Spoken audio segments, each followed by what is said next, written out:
na yumaman pa siya, gano'n. Mas bumongga lang talaga siya. Pero yung lumaki yung ulo, gano'n, yumabang, hindi may makita sa kanya. Ikaw ngayon mahihiyang umarte kasi parang mas wala siyang arte. Yung parang pagpagod ka na, hindi pa siya pagod, wala kang karapatang mapagod. So, ang ganda ng naging working relationship kasi parang may inspire namin yung isa't isa na maging maganda yung trabaho ng lahat. Kasi nga, nag-adjust kami sa para maging maganda yung trabaho, diba? So, ganun siya kasama. Masaya, mayaman, usually po. Lagi nang libre ng pagkain, gano'n. Tapos, guwapo. Pag nakikita mo, masaya ka na, kompleto na yung araw mo. Tsaka, ayoko umuwi talaga pag nandyan siya. Gusto ko, tititigan ko lang siya, ayoko mag-pack up, gano'n. And then, sobrang galing umarty eh. Umarty. Hindi nakakadala. So, ikaw pagka nandyan siya, kailangan mo siyang pantayan, yung energy niya, yung kung ano yung kaya niyong ibigay. Hindi mo alam kung ano yung ipapakita niya sa'yo, so ikaw dapat ready ka lang. And sarap syempre kasi may mga nadi-discover ka rin sa sarili mo na pwede mong gawin. And game lang siya sa lahat. Jen, may question ako. Last na Tita Ethel, pwede ito na. Bago yung last mo. Jen, kasi sa mga sikat na actress natin, ikaw yung totoong-totoo. Hindi ka nahiya magpabarubal. Sorry ha. Yung ginagawa mo, mahirap pa magpaka-totoo. Gawin yung mga ginagawa mo. Sabi mo hindi ka umaarte, di ba? So that's you. Siyempre. Masaya siyang gawin kasi na-express mo nga yung sarili mo and yung mga nagawa naman namin sa pelikula is parang na-discover lang namin na ay kaya pala namin siyang gawin, ay may ganitong side pala ako. And masarap sa pakiramdam kasi yung mga tao sa paligid mo, mas nilalabas pa yun, hindi sila yung parang pinagtatawanan in a bad way. Yung support naman sila sa pagiging baliw ko, kaya nakaka-inspire lalo magtrabaho. Kaya lang, syempre minsan mahirap kasi parang kailangan mo i-maintain yung energy mo kahit 4 AM na, kasi lahat nakasuporta sa happiness, gano'n. Ang sound effects? Oh my God, scoring dito na nagagana. Thank you, Jen. Well, after this, on my end, after this question from Amy Abuan, last 3 questions na tayo. And the last question will come from Julie Bonifacio, na tapos na siguro kumain by then. Okay.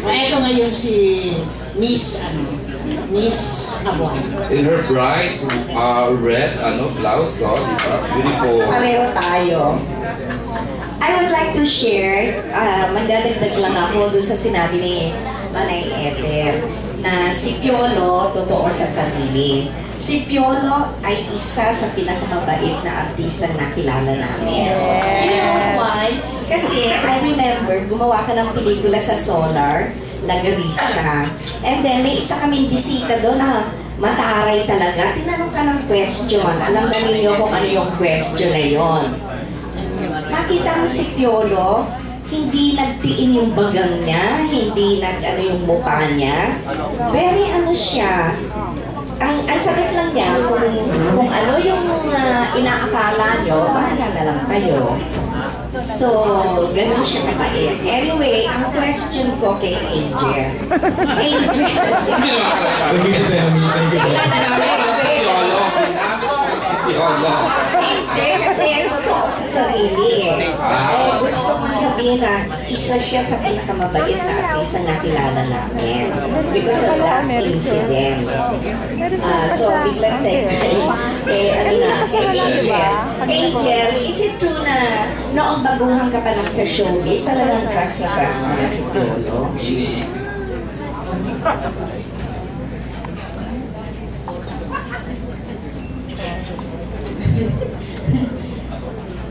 Hindi po.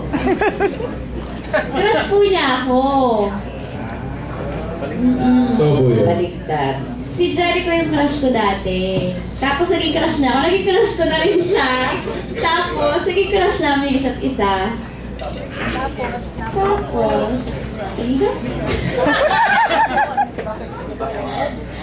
Tapos po, hindi pa po si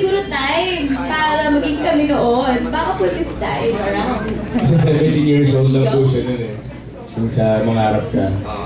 Tapos nag-iba na po yung buhay niya. So, kung wala si Derek sa buhay mo, pwede kay Piolo. Siya po yung nangunguna sa listahan. Yes naman, Papa P! May listahan pala ako. Ng mga target. Ikaw una!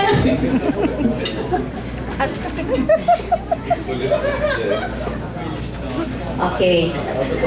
The feeling is mutual sa inyong dalawa. Kay Raya naman, Raya,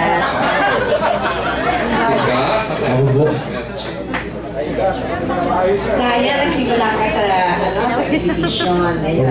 First time mo ngayong magkaroon ng pelikula. So,